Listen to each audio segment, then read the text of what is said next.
ബിസ്മില്ലാഹി അൽഹംദുലില്ലാഹി അസ്സലാത്തു വസ്സലാമു അലാ റസൂലില്ലാഹി വഅലാ ആലിഹി വ അസ്ഹാബിഹി അജ്മഈൻ അമ്മാ ബഅദ്.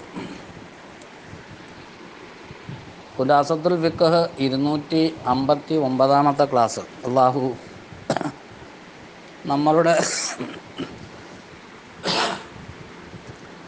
പഠനവും പഠിപ്പിക്കലെല്ലാം കബൂലാക്കുമാറാവട്ടെ.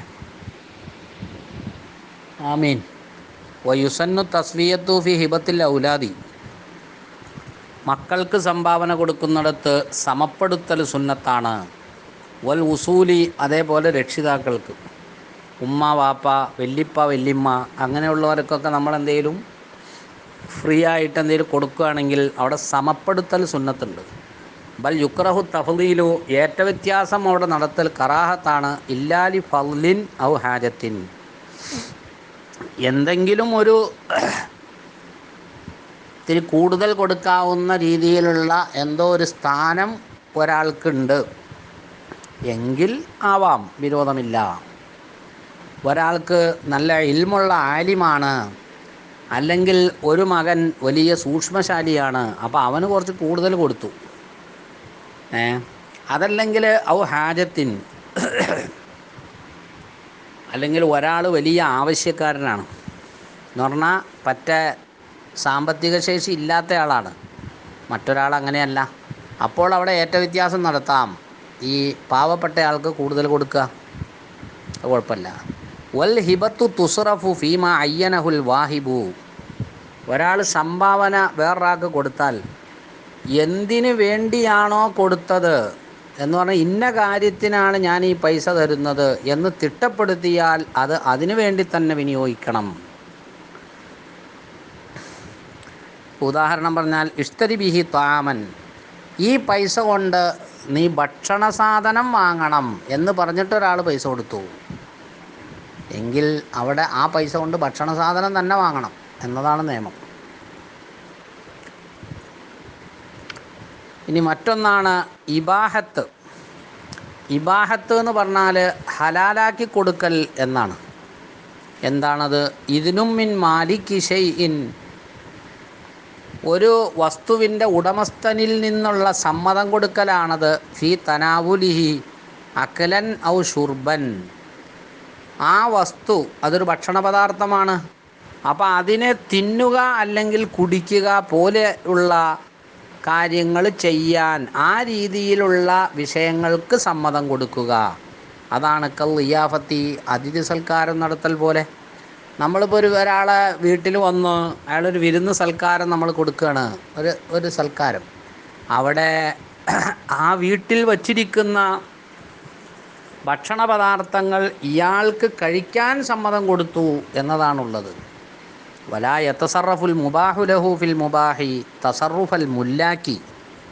അപ്പോൾ ആരെയാണോ നമ്മളിത് അനുവദിച്ചത്, ആർക്കാണോ ഈ അനുവാദം കൊടുത്തത്, ഉദാഹരണം വിരുന്നാണെങ്കിൽ ആരെയാണോ വിരുന്ന് കൂട്ടുന്നത് ആ ആൾ ഒരിക്കലും അതിൽ ഒരു ഉടമസ്ഥൻ കൈകാര്യം ചെയ്യും പോലെ കൈകാര്യം ചെയ്യാൻ പാടില്ല. ഒരു സാധനം ഒരാൾക്ക് ഉടമസ്ഥതയിലുണ്ടെങ്കിൽ അയാൾക്ക് എന്തും ചെയ്യാം. അത് വേണമെങ്കിൽ വേറൊരാൾക്ക് കൊടുക്കാം, അല്ലെങ്കിൽ അയാൾക്കത് വിൽക്കാം. ഇതൊന്നും ഇവിടെ പറ്റൂല. ബൽ യക്തസിറു അലാമാ യഅ്കുലു ഔ യശ്റുബു, അവൻ തിന്നുകയോ അല്ലെങ്കിൽ കുടിക്കുകയോ ചെയ്യുന്ന ആ ഒരു പരിപാടിയിൽ വിഷയം അവിടെ ഒതുക്കണം. വലൈസ ലഹു അൻ യതസദ്ദഖ, സ്വതക്ക കൊടുക്കൽ അവന് അനുവദനീയമല്ല. ഔ യബീഅ മിൻഹു, അല്ലെങ്കിൽ ആ ഇരിക്കുന്ന ഭക്ഷണം എടുത്ത് വിൽക്കലും അനുവദനീയമല്ല. അവിടെ അനുവാദം ഇത്രയേ ഉള്ളൂ. അത് ആഹാരമാക്കാം, ഭക്ഷിക്കാം അല്ലെങ്കിൽ കുടിക്കാം, അതിനുള്ള സമ്മതമേ അവിടെ ഉള്ളൂ. അല്ലാതെ അതിൻ്റെ അപ്പുറത്തേക്കൊന്നും ചെയ്യാൻ പറ്റില്ല.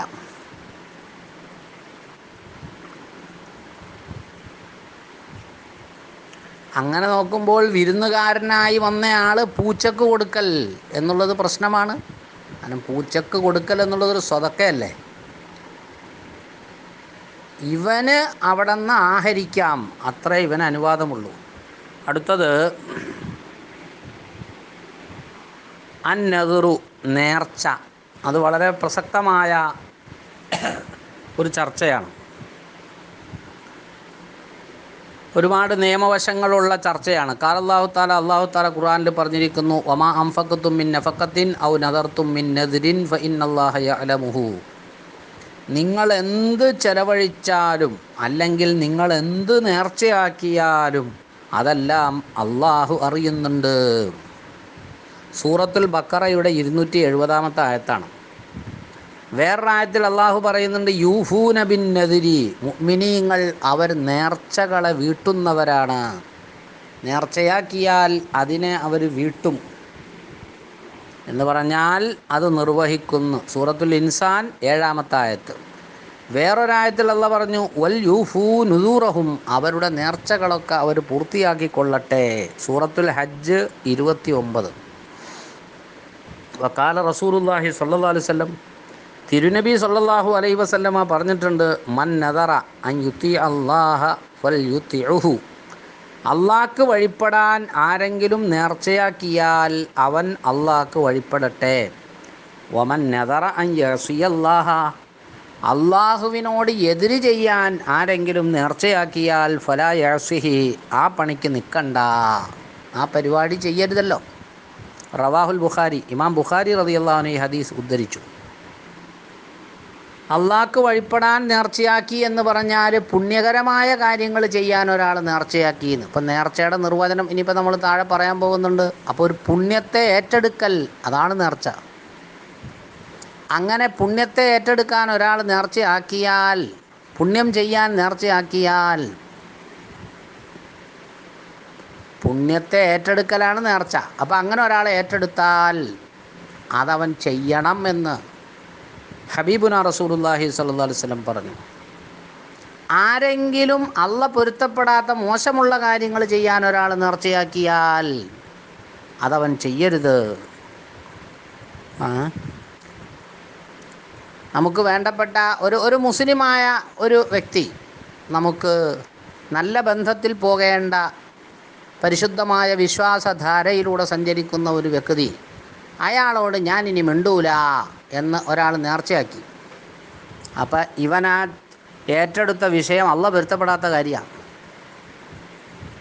മുസ്ലിമായിട്ട് അങ്ങനെ ബന്ധം ഉണ്ടാവില്ല എന്ന് പറയണത്. അപ്പം അത് അവനാ ഏറ്റെടുത്ത കാര്യം അവിടെ ചെയ്യാൻ പാടില്ല എന്ന് ഒരു ഉദാഹരണം പറഞ്ഞതാ. ഇനി ഇപ്പം നമ്മളിവിടെ ആയത്തുകൾ ഓതി, 3 ആയത്തുകൾ ഓതി, ഹദീസും പറഞ്ഞു. ഇനി അൻ നദുറു, നദറെന്ന് പറഞ്ഞാൽ ലുഗത്തൻ ഭാഷാർത്ഥത്തിൽ അൽ വഅദു, വാഗ്ദത്തം ചെയ്യൽ എന്നാണ്, വാക്ക് കൊടുക്കൽ എന്നാണ്. ശറഅൻ, ശറഇൻ്റെ വീക്ഷണത്തിൽ നദറെന്ന് പറഞ്ഞാൽ ഇൽത്തിസാമു ഖുർബത്തിൻ ലം തതഅയ്യൻ, നിർബന്ധമില്ലാത്ത ഒരു ആരാധനയെ ഒരാൾ ഏറ്റെടുക്കലാകുന്നു. നഫ്ലൻ കാനത്ത് ഔ ഫർള കിഫായത്തിൻ, ഈ പറഞ്ഞ ആരാധന എന്ന് പറയണത് ഒന്നുകിൽ സുന്നത്താവാം അല്ലെങ്കിൽ ഫർള് കിഫായ ആവാം. സാമൂഹ്യ ബാധ്യതയുള്ള കാര്യങ്ങൾ അതാവണതിന് വിരോധമല്ല. അല്ലെങ്കിൽ സുന്നത്തായ കാര്യം. ഒരു കാര്യം നമുക്ക് പറയാനുള്ളത്, ലം തതഅയ്യൻ, അത് വ്യക്തിപരമായി ഇവന് നിർബന്ധമുള്ള കാര്യം ആവാൻ പാടില്ല. അപ്പോൾ ഒന്നുകിൽ സുന്നത്തായ കാര്യം അല്ലെങ്കിൽ ഫർള് കിഫായ സാമൂഹ്യ ബാധ്യത, അത് രണ്ടാലൊന്നാണ് ഏറ്റെടുക്കേണ്ടത്. അതിനെ നേർച്ച എന്ന് വിളിക്കുന്നത്. ഒരു ഉദാഹരണം പറഞ്ഞാൽ, ഒരാൾ നേർച്ചയാക്കുകയാണ്, ഞാൻ എല്ലാ ദിവസവും വിത്തർ നിസ്കരിക്കും. വിത്തർ നിസ്കാരം നിർബന്ധമുള്ളതല്ല. അപ്പം അതിനെ ഒരാൾ ഏറ്റെടുക്കുകയാണ്. അതേപോലെ നിർബന്ധമില്ലാത്ത സുന്നത്തായ ഒരു കാര്യമാണ് രോഗസന്ദർശനം. ഒരാൾ രോഗിയായി കിടക്കുമ്പോൾ സന്ദർശിക്കുക. ആ സന്ദർശനം ഒരാളങ്ങ് ഏറ്റെടുത്തു. ഞാൻ ആ രോഗിയുടെ അടുക്കൽ പോവാൻ നേർച്ചയാക്കിയിരുന്നു, സന്ദർശിക്കാൻ നേർച്ചയാക്കിയിരുന്നു. അതേപോലെ തന്നെ ഞാൻ ഖബർ സിയാറത്ത് ചെയ്യാൻ നേർച്ചയാക്കി. ഖബർ സിയാറത്ത് ചെയ്യുമ്പോൾ നമ്മുടെ ബന്ധുക്കളുടെ ഖബർ സിയാറത്ത് ചെയ്യലാണെങ്കിലും അല്ലെങ്കിൽ മഹാന്മാരെ ഖബർ സിയാറത്താണെങ്കിലും ഇതൊക്കെ സുന്നത്താണല്ലോ. അപ്പോൾ അതിനെ ഒരാൾ നേർച്ചയാക്കി. അതല്ലെങ്കിൽ ഇപ്പോൾ നാട്ടിൽ ഒരാൾ മരിച്ചാൽ മയ്യത്ത് നിസ്കാരം എന്നുള്ളത് ഫർള് കിഫായയാണ്. അപ്പോൾ ഒരാൾ പറയാം, ഞാൻ ഇന്ന് ആ മരിച്ച ആളുടെ മേൽ മയ്യത്ത് നിസ്കരിക്കാൻ നേർച്ചയാക്കി, ഫർള് കിഫായ. അതൊക്കെ പറ്റും. നേർച്ചയാക്കിയാൽ പിന്നെ ഈ പറയണ കാര്യം പിന്നെ നിർബന്ധമായി മാറി. ഒന്നുകിൽ സുന്നത്ത് അല്ലെങ്കിൽ ഫർദ് കിഫായേനെയാണ് നേർച്ചയാക്കണം. ഈ രണ്ടും അടിസ്ഥാനപരമായിട്ട് ഇവന് വ്യക്തിപരമായ നിർബന്ധമുള്ള കാര്യമല്ല. ഇപ്പോൾ വിത്തർ നിസ്കരിക്കൽ എന്നുള്ളത് അത് നിർബന്ധമുള്ള കാര്യമല്ല, അതൊരു സുന്നത്തായ കാര്യമാണ്. അതിനെ നേർച്ചയാക്കിയാൽ പിന്നെ അത് നിർബന്ധമായി, അത് ചെയ്യാതിരിക്കാൻ പറ്റില്ല. ഇവിടെ ഈ നാട്ടിൽ ഒരാൾ മരിച്ചാൽ അയാളെ മയ്യത്ത് നിസ്കാരം വ്യക്തിപരമായി ഇവന് നിർബന്ധമില്ല. കാരണം നാട്ടിൽ ആരെങ്കിലും മയ്യത്ത് നിസ്കരിച്ചാൽ മതി. കുറേ ആൾക്കാർ പോയി മയ്യത്ത് നിസ്കരിക്കാൻ, നമ്മൾ പോയില്ല, അതുകൊണ്ട് അവിടെ പ്രശ്നമൊന്നുമില്ല, കാരണം ഫർദ് കിഫായയാണ്. പക്ഷെ നേർച്ചയാക്കിയാലോ അതിനെ നിസ്കരിക്കൽ നിർബന്ധമായി.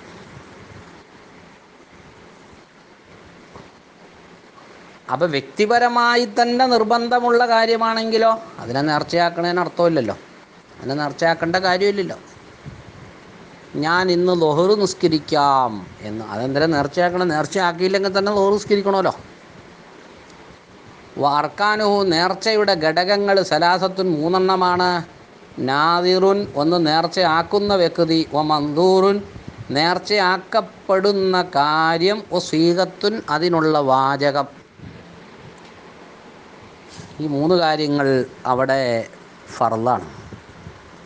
ശുരിത്ത ഫിന്നാദിരി, നേർച്ചയാക്കുന്ന ആളിൽ ഷർത്താക്കപ്പെട്ടിരിക്കുന്നു അൽ ഇസ്ലാമു, ഇസ്ലാമും, തക്ലീഫു, അവൻ മുക്കല്ലഫാവൽ, വൽ ഇഖ്തിയാറു, അവൻ സ്വയേഷ്ടപ്രകാരം പ്രവർത്തിക്കുന്ന ആളാകൽ, വനുഫൂദു തസറുഫി, മറ്റൊന്ന് അവൻ കൈകാര്യം ചെയ്താൽ ആ കൈകാര്യം അംഗീകൃതമാണ്, പ്രശ്നമൊന്നുമില്ല. അവൻ്റെ കൈകാര്യം അങ്ങനെ ആയിരിക്കണം.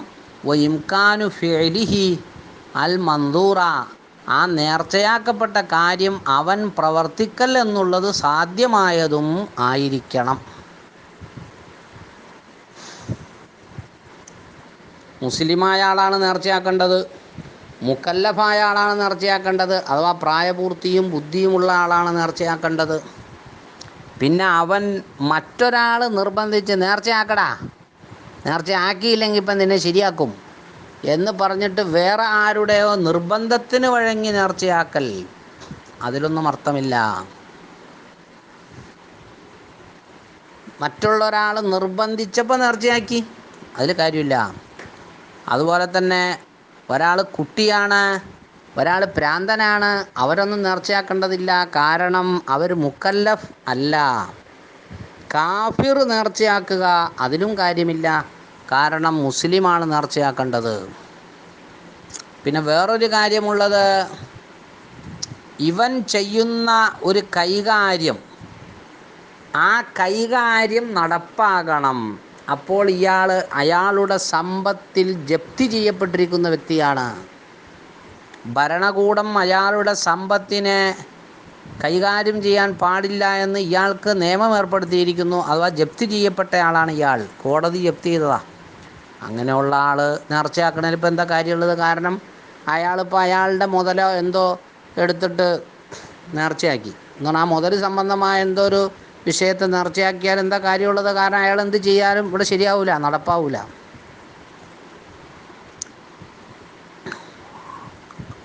നടപ്പാവൂല. പിന്നെ വേറൊരു കാര്യം പറയാനുള്ളത്, അയാൾ എന്താണോ ഏറ്റെടുത്തത് അത് ചെയ്യൽ സാധ്യമുള്ള കാര്യമായിരിക്കണം. അപ്പോൾ അവിടെ അടിക്കുറിപ്പിൽ കാണാം, ഒരാൾക്ക് നോമ്പ് പിടിക്കാൻ സാധിക്കില്ല ഇപ്പം നിലവിൽ, അയാളെ ഹാരിപ്പോൾ അതാ ശാരീരികമായിട്ട്. അതുകൊണ്ട് അയാൾ ഞാൻ നാളെ തിങ്കളാഴ്ച നോമ്പെടുക്കാൻ നേർച്ചയാക്കിയെന്ന് ഒരാൾ പറയുക, അയാൾക്ക് നോമ്പ് സാധിക്കില്ലാത്ത ആളാണ്, പിന്നെ അവിടെ നേർച്ചയാക്കണതിൽ എന്താ കാര്യമുള്ളത്? അതല്ലെങ്കിൽ വളരെ മക്കയിൽ നിന്ന് വളരെ വിദൂര സ്ഥലത്തുള്ളതായ ഒരാൾ, അയാൾ ഒരു സുന്നത്തായ രീതിയിലുള്ള ഹജ്ജിനെ നേർച്ചയാക്കണം, ഈ കൊല്ലം ഞാൻ ഹജ്ജ് ചെയ്യാൻ പോവാൻ നേർച്ചയാക്കി. നമ്മളെ സംബന്ധിച്ചിടത്തോളം ഒരു ഹജ്ജിനൊക്കെ പോകണമെങ്കിലുള്ള സംവിധാനങ്ങളും അതിൻ്റേതായ കുറേ രീതികളും വിഷയങ്ങളൊക്കെ ഉണ്ട്. അതൊക്കെ ആയാലല്ലേ ഹജ്ജിന് പോകാൻ പറ്റുള്ളൂ. അപ്പോൾ അതിനൊന്നും സാധ്യതയില്ലാത്ത ആൾ വെറുതെ നേർച്ചയാക്കുക. ഈ കൊല്ലം ഹജ്ജിന് പോകാൻ ഞാൻ നേർച്ചയാക്കി, അങ്ങനെ പറഞ്ഞാൽ എന്താ അർത്ഥമുള്ളത്?